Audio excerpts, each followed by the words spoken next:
Hello, everybody. Should be loading here. I think we're live.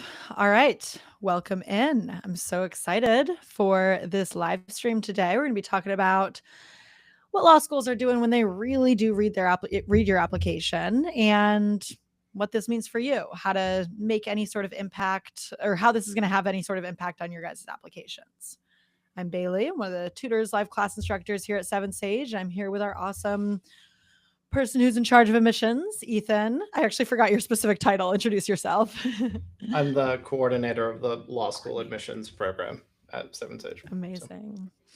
Awesome. So, yeah, we'll get right into it. Ethan has some helpful graphics that we're going to go over, and we're down to answer any and all of your guys' questions. I already see a couple questions streaming through in the chat, which we'll get to those as we go. By the way, I'll send this again later on in the chat as well. But if you are looking to get familiar with more of the different things that we offer in our admissions program. If you want to just chat with somebody, make sure that you can get your questions answered. I just sent a link for a free consultation with our admissions team so that you can start getting involved, figure out how to make your applications the best that they can be for when you apply. Take it away, Ethan. Perfect. Well, I'm happy to be here. So the background for a lot of this is that what Seven Sage does is we kind of have a simulation of an admissions office. In the same way that you might take a practice test when you're studying for the LSAT, we have a committee of admissions officers that we kind of feed files to see how they respond to them, to take that feedback and bring it back to you. And we also kind of track all the results of a lot of applications every cycle, hundreds of applications every cycle. We kind of see what overperforms, what underperforms. Usually when you come at this process, you're kind of so fixated at getting that LSAT score that maybe you lose sight of like what LSAT score maybe do you actually need to be a competitive applicant at a school? And also like, what are the other things? Because the LSAT is like one variable and a variable that a lot of schools, really want to put in context of a lot of other things. So kind of this like the wisdom of the committee that we have is what I'm here to bring to you. So I think what I wanted to do mostly today is to really just talk about like how are discussions actually had about applicants behind closed doors and how do they differ from maybe a lot of the messaging that universities put out about their process and a lot of like common misapprehensions people have about how their application will be read. I look at dozens of kind of fresh applications cold every week, and I would say the biggest thing I notice is that people like don't really seem to have a default understanding of what the assignment is. And you don't really learn what the assignment is just by reading the application itself. You need to think about the context these questions are being asked in and like what is the personal statement, what is the application as a whole actually testing? Like what do they want to know? What questions do they really have that maybe they're reluctant to like say explicitly or can't say explicitly? So what I want to do is to bring us through a kind of a chart of the priorities that law schools actually have when they're reading files. And I want to talk about it in terms of like red flags, green flags, in terms of like what are you doing that are satisfying these priorities for law schools? Any questions so far, Bailey? No, this is making sense. And this is super helpful because I feel like myself and a lot of students just it's so hard to see what's on the other side of the table. Like, what are these admissions counselors actually thinking when they're reading these applications? So I'm excited. Let's get into it. By the way, Yeah. I see some questions coming in the chat. Should we hold off on those and answer more individual questions after the initial presentation? We can weave them in. I'm Okay. I'm particularly happy to take questions that kind of like relate as we're going, and then I'll answer a bunch of the others at the end as well. Perfect. Okay, Um, cool. So yeah, when you get to something that kind of relates to a question, I'll add that in there. Perfect. Go for it. Yeah. So the big thing to understand, I think, about the world of admissions in general is that admissions officers work for universities. Universities are these like huge institutions that increasingly style themselves as like, they don't really style themselves as this, but they think about themselves as businesses to some degree. Like they have inputs, they have outputs, they have budgets they need to meet, and they have marketing departments, and you need to think like I am talking to a bureaucrat in a multi-million dollar business, a multi-million dollar institution, and who is making a decision about me in order to protect and advance the goals of that institution they work for. Um, this is really different from writing to a professor who just wants to teach you. This is someone who's evaluating you for a really specific purpose. And I have a few kind of categories of purposes I'm going to go through. The first is like that, like the most basic thing that people are doing when they're reading applications is they are trying to fulfill these like basic functions of the university. Um, and these are the things that the university needs to do in order to continue running. This is like at brass tacks, like this is what they have to do, or they will not continue to exist as a program. And it doesn't matter if you're like a T100, a T150 school, or if you're Yale Law, you need to be thinking about these factors every time you read an application. So law school admissions officers, they need to fill their class. Like the basic function that they're there to do is make sure that their class is full of people who will come. This is where I'll talk about wait lists later, but like a lot of behavior around wait lists like really starts to shift. A lot of the decision metrics shift. They want to have a safe campus. They live near campus. They care about that. They need to admit students who can pay tuition or take on debt. That is like the biggest thing.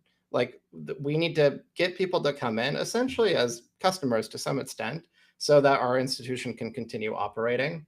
And, those students need to stick around for 3 years and they need to graduate, and then they need to be able to start paying off that accrued debt. And these are the fundamentals.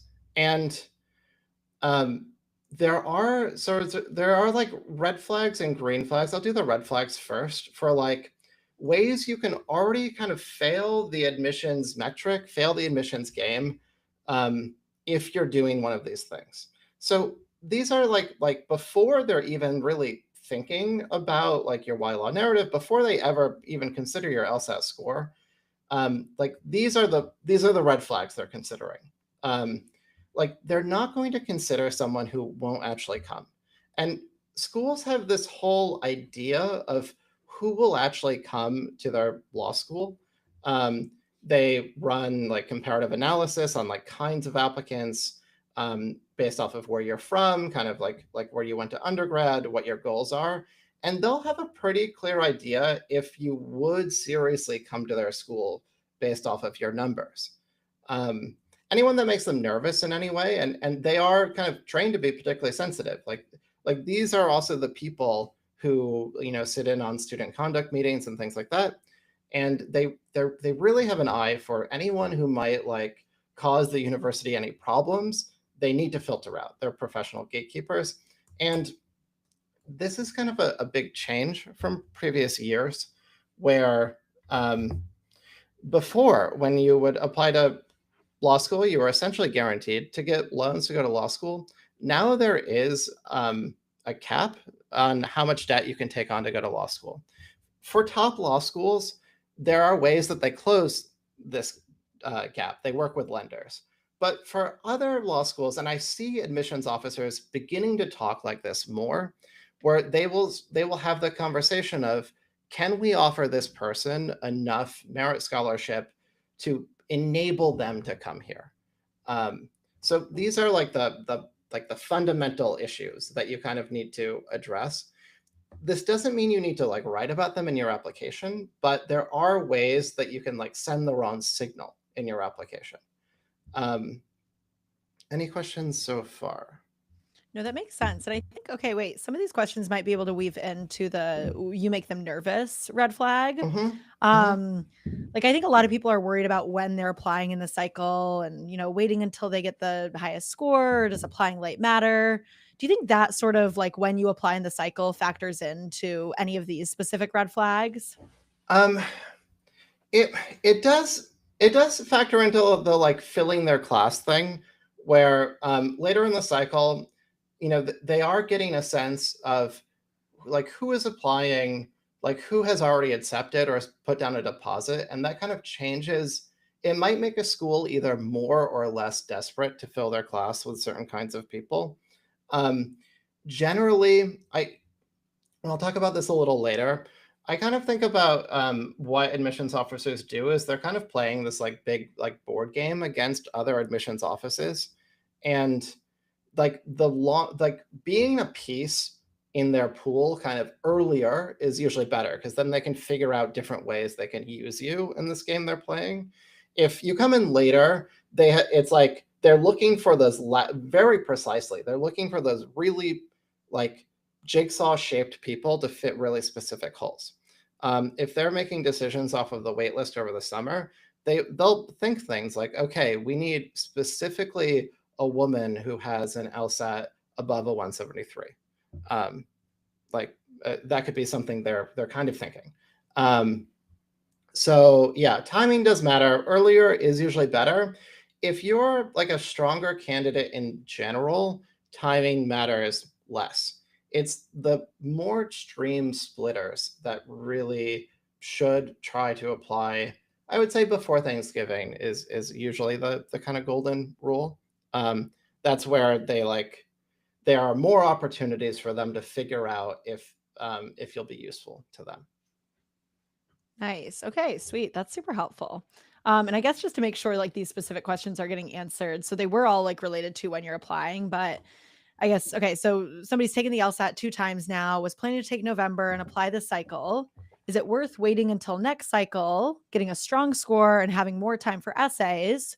Or should we go with plan A, which is just take November, apply the cycle, whatever that LSAT is?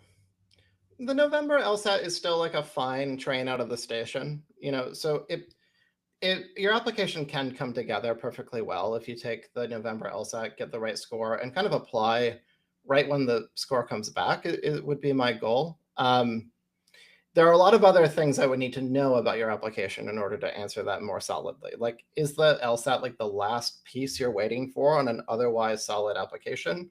Or is it that like Hail Mary shot you're using to like pin together like a second chance narrative? And I'm going to talk about all the kind of different narrative positions you end up in applying to law school in a little bit.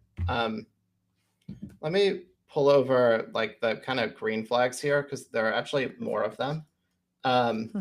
So like the things that you want schools to be thinking is you want them to be thinking that you would clearly pick them over other options. I'm going to talk about this more later, but this is like where the YX essays can matter a lot to particular schools, but not to every school and not for every kind of candidate.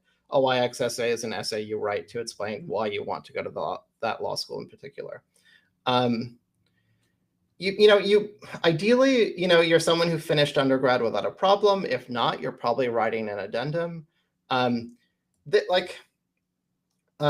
This like someone who understands what a JD actually is, and like why you would want a JD and what paths are open with your JD is like a number one thing that they really need to understand. Like if you're applying and there is this like sense they have that your understanding of like either you're going to law school not to be a lawyer but to do something else, or you're going to law school to kind of like create change in a way that lawyers can't do. Like lawyers, operate in like kind of like specific, interesting, sometimes extremely powerful, but fundamentally limited roles. Like that's not going to be like they really just need to understand, okay, what you're doing here. You know what a JD is. Again, this isn't something that you dedicate a paragraph to. It's almost more you need to like speak about it with like familiarity. And this is a really big thing where I'm going to talk about how they look at your GPA and LSAT a few times. But one of the most fundamental ways they look at your LSAT and GPA, and this is the way they really intend to look at it, and they're forced to look at your LSAT and GPA differently because of other reasons. But the way they want to analyze your GPA and LSAT is they've kind of run studies that show that certain GPAs plus certain LSATs in like a very precise formula are predictive of certain law school outcomes of like being successful at each individual law school. Each law school kind of has their understanding of like what kind of like sum of these two things you need to be a good candidate. And that's not what the medians are. The median is something else. You see this more in like what the 25th percentiles are. Where if you're at both 25th percentiles, you're probably someone who like a law school thinks would pass the basic metric of being a good student at that school. That doesn't mean they would be interested in admitting you if you're just at both 25th percentiles for other reasons. But you are passing like a basic test if you're there. That makes sense. Okay, cool. This is super helpful. Yeah. So coming back to other questions, I'm trying to think of like how to weave these in more clearly. I guess just to make sure that we're satisfying these specific questions, still related to the late registration or later applying in the cycle. Somebody's explaining that they're taking the November and January LSAT, and that it's because they have a really demanding role as a job. And so, just like I guess for a specific situation, would admissions kind of cut slack for submitting late if you're able to explain that, or do you think that doesn't really change too much? It's just like earlier. Yeah. Like kind of what that question reveals is like kind of the way a lot of people think about admissions, which is like, will they cut me slack for applying late? And the thing is that like they don't care that you're applying late because they set the deadline in like February or March. So it's not that there's this like failing of like, oh no, I like you applied late, please explain yourself. It's more just that like as like materially motivated actors, like they have different priorities earlier on and they're more able to offer you admission and scholarship if you apply earlier. And it's, if you apply on the last day and you're a great candidate and you slot into one of those like emerging jigsaw shapes they're looking for, it would never occur to them to think, wait, why did you apply so late? So that's how I look at it, I suppose. No, that makes sense. Yeah, that's what I was thinking too. Okay, and then we have a good amount of questions about breaks in a resume, like some sort of gap in your resume. Either like we got like a 6-month break to transition to a related career field.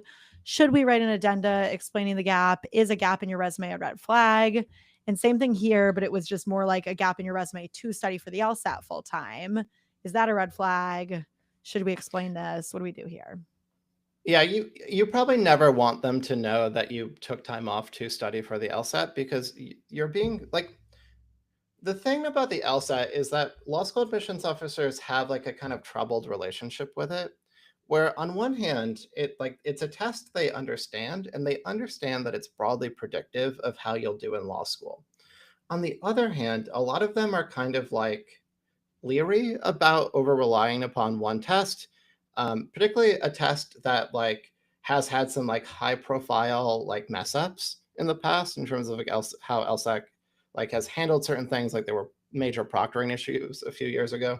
Often people still have major proctoring issues. So like law school admissions officers, I think they kind of in their hearts, a lot of them wish the LSAT didn't exist, but they kind of view it as like, oh, well, it is the most reliable metric we have.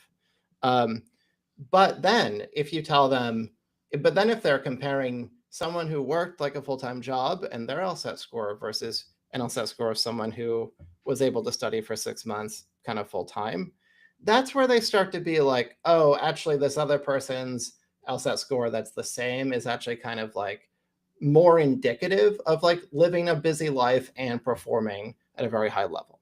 So they will see that gap and they will see when your LSAT scores are, and they'll know what you were doing. I just wouldn't call attention to it if that's your situation. And it's not disqualifying. It's just something I wouldn't really choose to highlight.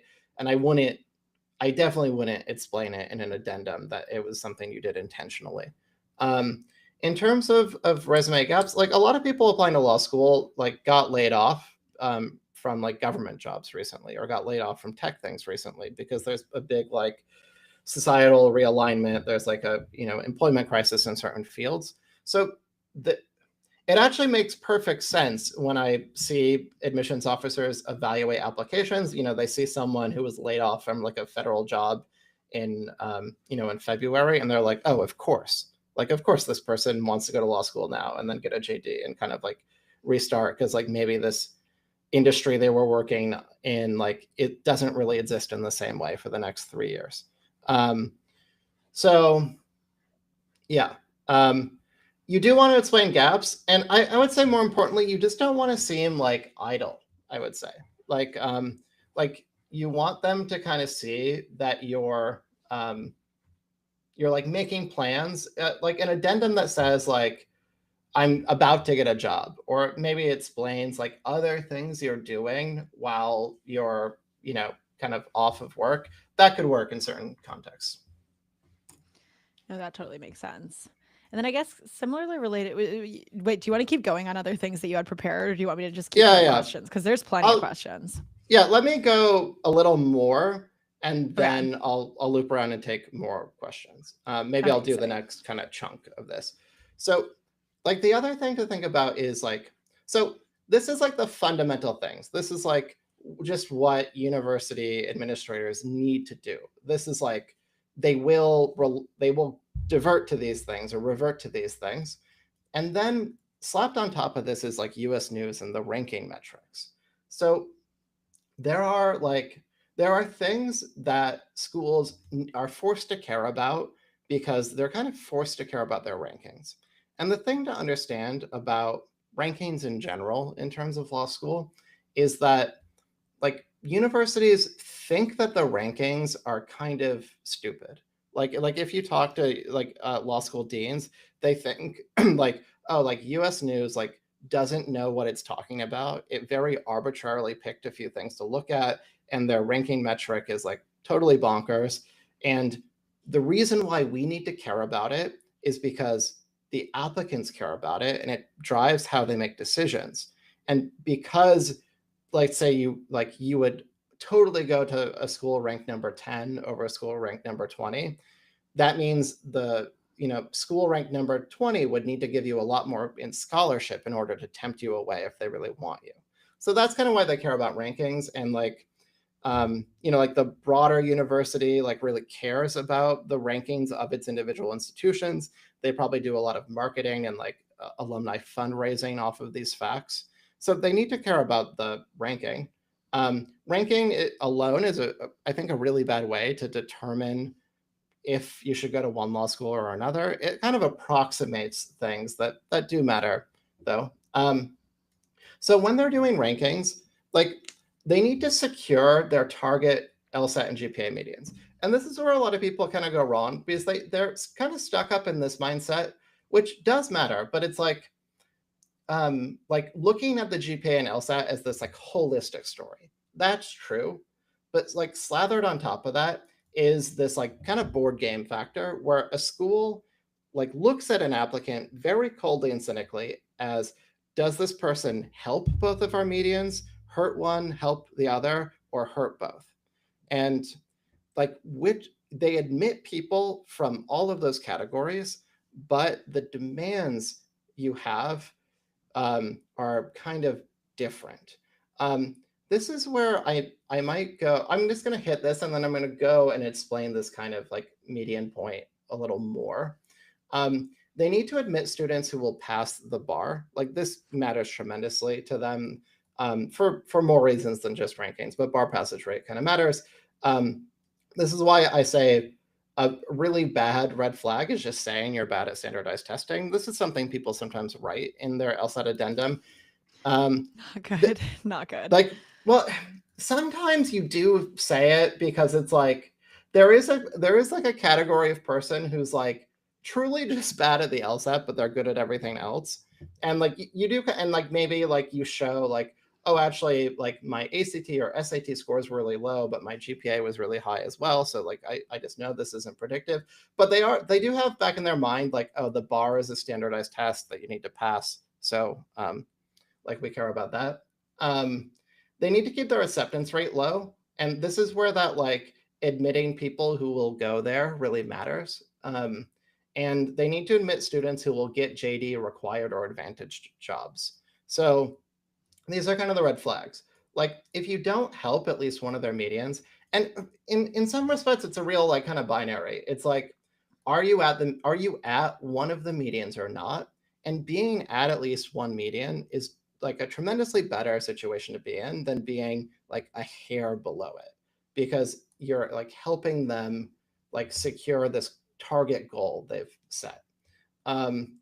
If they think that they're only a safety for you, they'll kind of, they might, they admit a lot of people who they understand that like you're their safety, because people do go to their safeties, but they are a little more cautious or a little more picky if they really think that you probably won't go.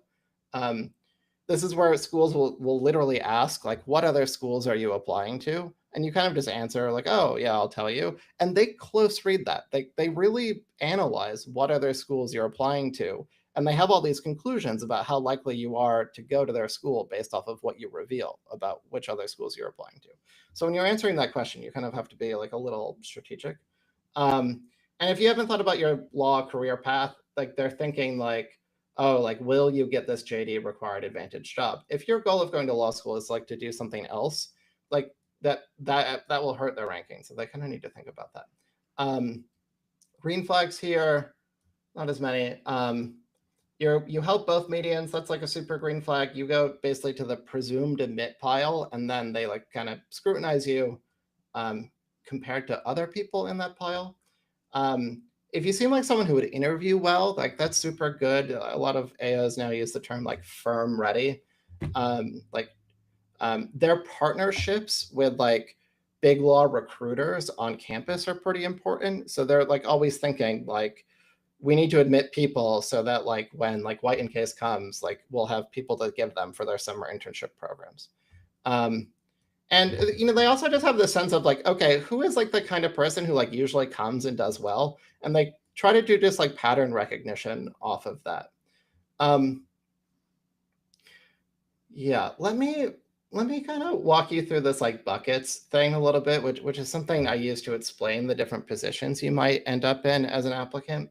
So these fundamental questions, that was that category I was talking about before. Like there are kind of things you can do that just kind of make you like disqualified. Then what your numbers do is they put you in these different categories. So if you're above both medians, they're really curious about this like, will you come question. If you're like a 175 and like a 3.9 and you live in New York City, like Michigan probably thinks that you might want to just stay in New York City and go to Columbia instead. So like if you have like no like Michigan specific love, they might be a little colder on you. Or if you just kind of like don't make sense for the kind of student who usually goes there, or they might know that they need to use a lot of their scholarship budget to get you to go there. So then a lot of people will end up in kind of this position. So these are all people who are at one median below the other. What I call like the bread and butter candidate is the kind of person who is above, is at or above one median and at least at the 25th for the other one. This is like the majority of your law school class. And it's always going to be like people like Harvard will always admit people who have like a 169 and like a 3.96. Like this is like, even though you're not at that LSAT score, like I say it doesn't mean they'll admit you if these are your numbers, but like a huge portion of Harvard's class will be people who look like this. And there will also be a huge portion of people who, look like this. Because these are like like right above like the 25th percentiles. And these are at or above the medians. And like, that's just like your class. That's like a perfect candidate for them. And these people in this like bread and butter candidate, a lot of KJDs end up here. They kind of need to stand out. You tell stories that just kind of distinguish yourself, that like, hopefully you don't have any major red flags you need to explain, and you're just kind of like showing why you're interesting and motivated. I think what a lot of people who get really into studying for the LSAT for, like they're trying to overcome a GPA that's a little lower. And so they end up in like this category. This is like you're at or above the LSAT, but you're very below the GPA. This is the person who's like, again, I'm kind of talking about T14, but this applies with different numbers all the way down the ticket. Like, if you're Harvard, like this is someone who's like the 175, like 3.4, and this is like someone who's like, okay, undergrad was not their strength. I mean, this is not embarrassing by any means, but it's far below what Harvard is looking for. And law school is like your second chance. And your LSAT is showing like who you are, who you could be as a student now. And your pitch is really specific in this category. All top schools admit people from this category, and it's not just what some people say online that you like have to go to WashU if you end up in this category. The WashU is different for interesting reasons.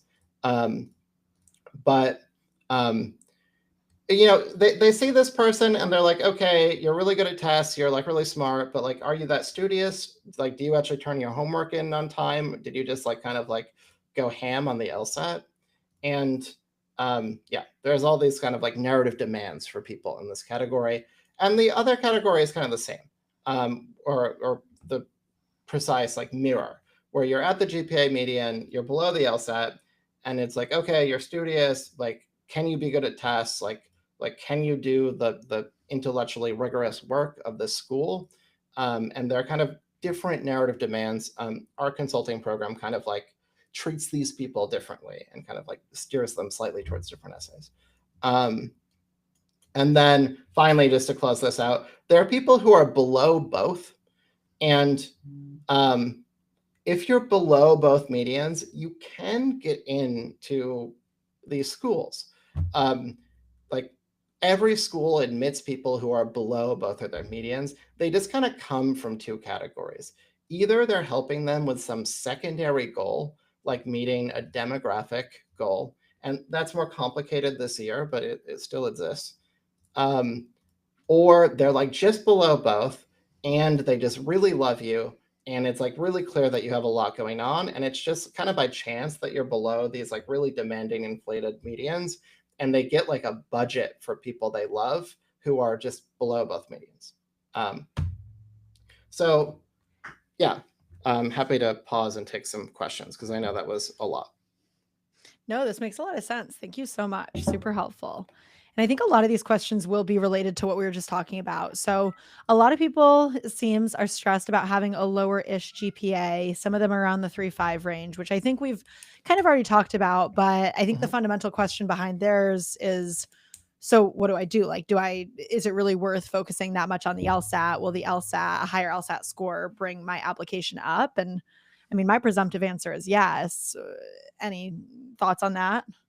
Yeah. Basically, if you have like a 3.5 and you're looking at the 214, you need an LSAT score that's at one of the medians in order to be a serious candidate. There will be people admitted into the T14 from that category. You will do better so think about the version of yourself who's the 3.5, and then the version of yourself who's the 174.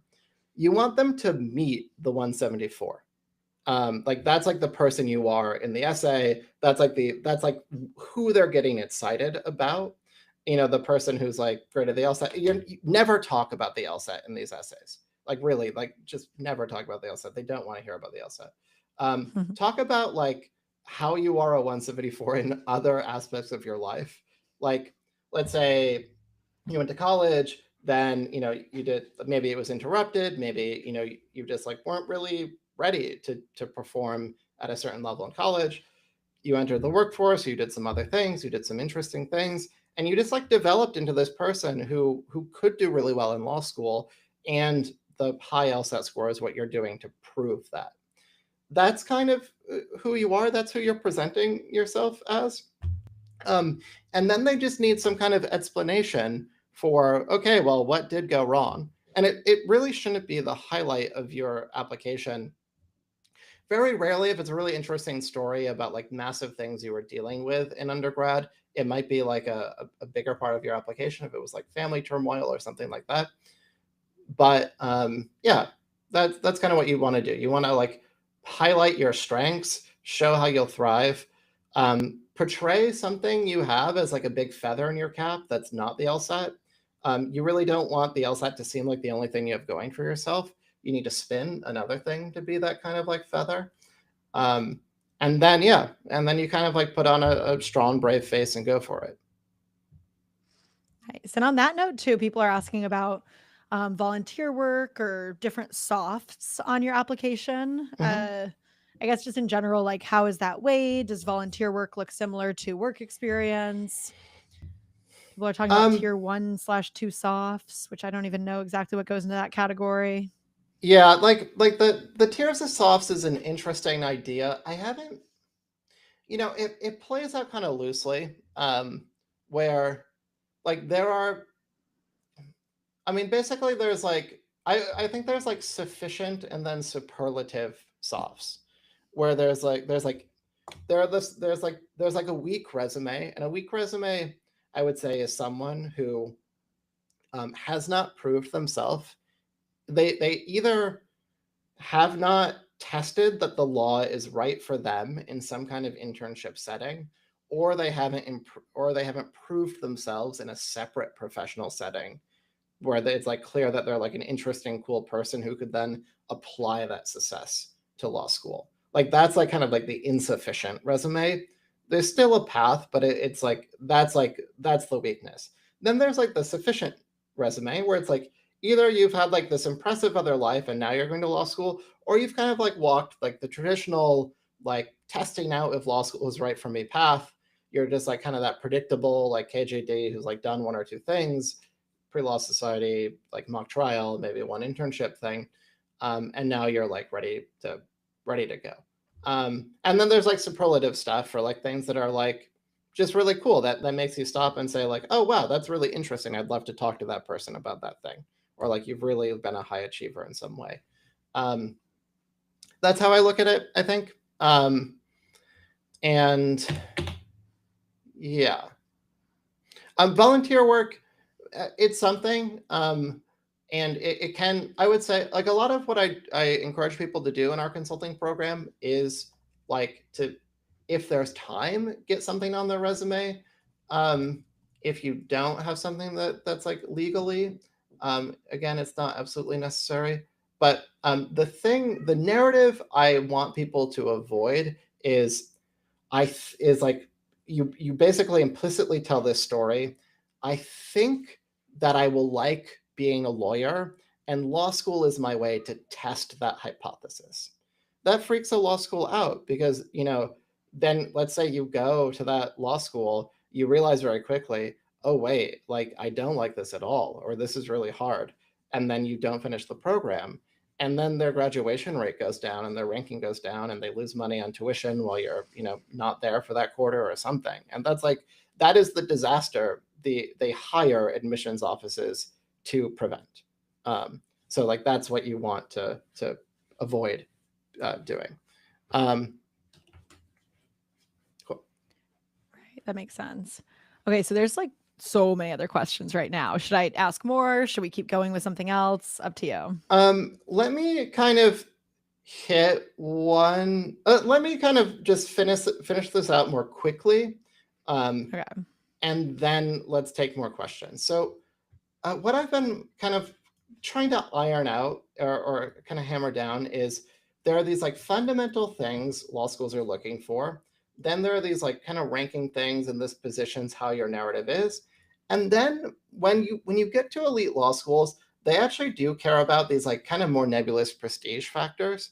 Like this is where you see a lot of the like the T14 kind of like openly say we don't even want to participate in the rankings anymore, because really what they want is to participate in this like vaguer prestige game they play with each other, in which, they're like a school like cares about its brand or vibe, like Yale, Michigan, Notre Dame. Like these are schools that like have a specific sense of what kind of student they admit, who they put out in the world, um, and they want to, if you're like Yale, like putting your name on a student is like such a huge thing that you want to make sure that you're putting your name on a certain kind of person, and like that's kind of the terms in which you're talking to Yale. um, Staying out of the news, like all like they don't want like to be at the center of like a controversy. This was kind of big recently, where there was some like kind of on-campus controversies at law schools. Having a diverse class is like it is like, I put it down here with prestige factors because it is like something, it's this other thing that schools care about that is now more, the conversation about it is more tense, and they do fear the scrutiny of administration lawyers looking at their admissions decisions, but they very much want to have a diverse class so they can, both because they value that and so they can say that they have it, because that matters to a university. Yeah, Wait, and these really are the quick on things. that note, just because we got a couple questions about it, people are asking to expand more on like what is demographics, what does diversity look like this year? Is URM still a thing? Any chance you can go in a little bit more on that? Yeah, this is like a delicate topic, but I'll speak about it kind of a little recklessly, maybe. So, yeah, like schools do care tremendously about like the demographic makeup of their class for a variety of reasons. And it used to be the case that like kind of like the ethnicity thing would be like one of like the 4 things listed on the summary of your application when you submitted. Like it was really, really foregrounded, and they would think about it very, very clearly and like right away. Now that, the rule is that like they can't think about it as explicitly, but a lot of admissions officers and a lot of universities are still very committed to the values that made them want to admit diverse classes. What they are afraid of, and admissions officers tell me this very explicitly, they like when they are writing their admissions notes, they assume that they might need to hand them over to administration lawyers, and they might need to justify decisions they've made, and justify that they didn't give someone a boost just for checking a certain racial category. What they can consider is someone's experience of discrimination and kind of how it impacted their character and what they can contribute to law school. So if you're a URM, what you need to do is you need to write your essays. If this is like an important, if your experience of being a URM is an important part of your narrative, an important part of why you're going to law school, and is an important part of kind of things you've overcome to apply to law school, you need to write your essays in a way that gives schools permission to care about it. And there are like precise ways to do that, I would say. Yeah. Amazing. All right, feel free to keep going, or are you ready for more questions? Let's take a few more questions. Okay, cool. So, all right, let me condense these. Okay, well, before people were asking, let's talk about this real quick about the argumentative writing sample. Any thoughts on how schools look at that? People were asking, like, how does that weigh compared to the LSAT? Which, I mean, right away, I think LSAT weighs a good amount more. But what are you thinking? Yeah, the LSAT writing. I've had Yeah. many AOs tell me they have never once read an LSAT writing. Like some law schools like literally do not look at it. They like don't know what to do with it. They think it's silly. You should do it well on the off chance they do. The cases where they do actually look at it is, and this is another kind of like delicate thing I'll try to speak more frankly about. They get a lot of like international students applying to law school, and increasingly, they used to look at your essays as your as another way to kind of like evaluate your language abilities. Now with AI stuff, it's like harder. So they might look at LSAT writing as like okay, like how do you actually write when you don't have certain tools available to you? So I imagine that well, I don't imagine, I know that like if you're an international student, probably it's more likely that your LSAT writing will be kind of looked at. and it will be looked at to kind of compare to the writing in the rest of your application to see how it lines up. In terms of like how impressive they find, a few schools do kind of care about it, but most schools like really don't center it as part of their process. Oh, that makes sense. That's what I was thinking as well. Okay, cool. And then a couple different things here. Okay. How would Cool. you, or were you ready for No, please go. Yeah. Okay. How would you explain academic dishonesty in undergrad? Yeah. So there are a lot of character fitness questions. A lot of them don't really matter. Academic dishonesty, that they do get sketched out about, and particularly if it's like repeated or egregious. I've worked with a lot of people who have overcome that situation. Like that's kind of a bread and butter thing for consulting, and you need to be like frank, contrite. Like you need to be just like so contrite without like making it ornate or like kind of like silly with how contrite you are, but like say explicitly what happened. Like don't try to shift blame. Like admit your faults, say what you've done to like make up for it, and it's better the more time has passed. Sweet. Okay. Oh, okay. This is more related to what we were just talking about. So, can you explain how schools would like to stay out of the news and how that might reflect on minorities, discussing it in the application? We might have already answered parts of this. Yeah, I mean, schools know that you have like politics and you have causes and you have ideas. What they're worried about is like having the campus be the place where you are trying to like um, make change through like student activism. Like they just don't like that. It paints them in a bad light. Like any response they will do will be really scrutinized by the Trump administration, by their donors, by things like that. Like they really just want to avoid it. So what you want to do, like you can be really amped up about certain causes, but you really want to show how you intend to work on those causes through a realistic vision of what you can do as a lawyer, and not through on-campus activism. I understand very much that on-campus activism, depending on who you are, can be extremely important, can be something you really believe in. You are talking to people who are there, who are representing institutions who don't want that to be happening on their campuses. So like that, like you're not talking to your professors. You're talking to people who are kind of like risk prevention officers for universities. So be careful. No, that makes sense. Okay, cool. And then we have some questions about reapplications. Like if you apply 1 year, you really like your essays, you end up not quite getting into your goal school, should you still rewrite if you're reapplying the next cycle? This is one of those interesting things where like there's a very standard answer admissions officers give, which I've tried to test over the years, and it's like every admissions officer will very happily tell you, yes, we always look at your previous application, and we will be upset if we notice that like you haven't rewritten your application, and like we will hold it against you if you don't rewrite your essays.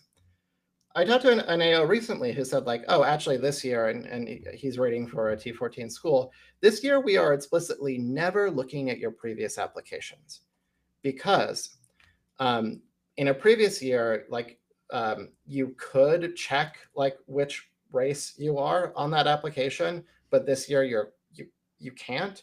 And we want to be able to say we did not look at that information we have on record. So they are not looking at previous files. And that's something that like I was really fascinated when he told me about that, because it's not something that a lot of schools are really admitting. But I would still say it's like better to rewrite your application, because the application didn't work the year before. I mean, hopefully you'll have a higher LSAT number anyway. And you also really want to be portraying like what you've been up to recently. And if what you've been doing for a full year is just applying to law school, it's less exciting than kind of highlighting how you've like become more ready for law school in the last year. So I often tell reapplicants to like write their application as like a kind of sequel that you don't need to see the original of, but like kind of pick up the story and go forward. I like that. That makes sense. Um, okay. I have some other miscellaneous questions. So, talking about if you did your undergrad abroad, foreign undergrad transcript, how do they look at it compared to your LSAT? Do they look at it? Yeah, I mean, this is someone who has like a non-reportable GPA in terms of like the LSAC system. That you basically become your LSAT score, and like they like um, sometimes there is this like holistic assessment of what your application is, where it's like above average, superlative, whatever it is. A lot of AOs tell me that they look at like the they actually do know like what are the good universities in like Korea, what are the good universities in Italy, like and they being from like the best, having gone to the best university in a certain country does kind of look good to them if they are aware of it. They're probably only aware of it in like 5 or 6 cases. Um, yeah, but yeah, like because in that like board game you're playing, you're like a very one-dimensional piece. You're just the LSAT score. This is like the opposite of someone who's applying with the GRE, and then you're kind of like just your GPA. Um, if you're at or above the median, you're actually really useful for them because you have a neutral effect on the other one. So, yeah, but you do kind of need to be at the LSAT median to be a very good candidate. There are some exceptions. That makes sense. Ooh, and then reapplicants again. What about dated letters of recommendation? I wouldn't Like worry old about ones, I it. guess, should you just reuse them? Yeah, I wouldn't worry about Yeah, that. LORs are like the truth about letters of rec is like you need one from a professor for most schools. There are some schools who are actually very like proud of saying, actually, we don't like academic letters, but they're rare. Like Northwestern is kind of like that. Um, yeah, you need one from a professor if you can get it. That's very valuable. And some schools care a lot about you having a professional one. Other than that, I was talking to some AOs about this recently, and they were having this discussion in our committee, and they were having the discussion. How many times in all your years of reading applications has a letter of rec moved a needle for you one way or the other? And it was like it was like 3 instances where either or they were talking about how many times has a letter of rec like made you admit someone who you wouldn't have considered admitting otherwise. It was once, and it provided essential context to their application that like wasn't obvious in other cases. Um, the kind of a common red flag of like, oh, you can't really get letters of rec, that does impact you. But like the quality and prestige of your letters of rec are not the most important part of your application. No, that makes sense. All right. What else we got here? So, okay, I guess this could kind of compile a couple questions here. So people are asking for like noteworthy examples of I guess kind of like hobbies or fun facts, or I guess this also kind of goes in line with how to make your application stand out if you have this one specifically a lower LSAT and GPA but strong work experience. Like Mhm. how do we pinpoint things in our application to make that look good? Yeah, I mean that's like really what we talk about with our whole consulting program. We should repost uh, Yep. the link I will to send that. we have free consultations where we can kind of talk to you about how we can work with people on these issues. Um, kind of separate question. So the other thing I was going to talk about, and I'll just gloss it slightly, is like the other thing you really need to understand is like I've I've been talking a lot about how universities need to make these kinds of decisions based off of different like material factors they're looking at, like the material reality that they're in. Um, the people doing this are humans who have biases, who like have affections, and like there are many decisions where there are equally good candidates, and it comes down to like who makes more sense to them, who do they feel better about, who made them root for them in the first paragraph of their personal statement. Like when I read an application with the Seven Stage Admissions Committee, we keep track. Where on this application did you start to like this person? And how you read things after you start to like someone versus, and you haven't started to like them yet is very different. And I really like that, like starting to like someone to happen very early in the personal statement. Some little moment where I'm like, ooh, actually, I care about this person. And that is like a writing trick you have to do. And that's why Seven Sage works with writers to kind of teach you personal writing, like memoir writing, that's like, this is how to kind of make someone root for you in an application. Um, that's kind of what my background is. Um, so the hobby is a little like personal section on the resume. There are a few AOs out there who say they don't like it, but I would say 80 or 90% really like that little personal section. And like a lot of AOs are like nerds or tuba players or, like kind of random things. And they like, they actually do look like say your hobbies with enough specificity where if someone else has the same hobby or interest, they would be like, oh yeah, like that person knows what they're talking about. I want to talk to them about that.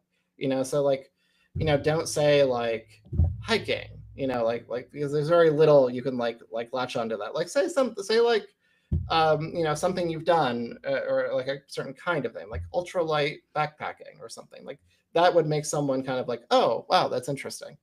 Yeah, that like making people like you thing. That makes sense. That makes sense.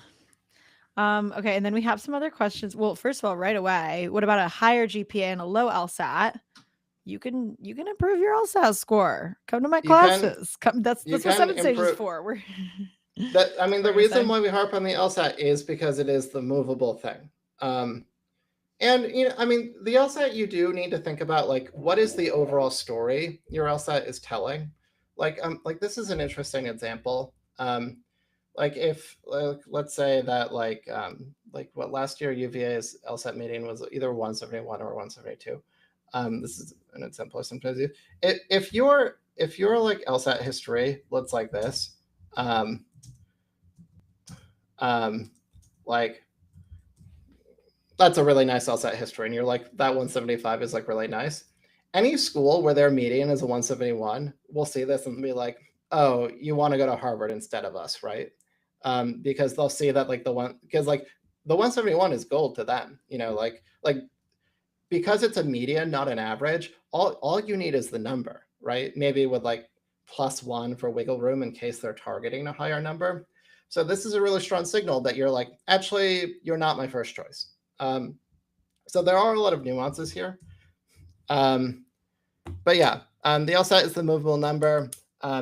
If you have a high GPA, low LSAT for the schools you're looking at, I like narratives that kind of portray you as like pretty intellectual, where I kind of understand maybe that you're like a really powerful like thinker in untimed situations, and like really good at research, writing, that kind of thing. I kind of that kind of person makes sense with a low LSAT score, I would say. Yeah, that makes sense.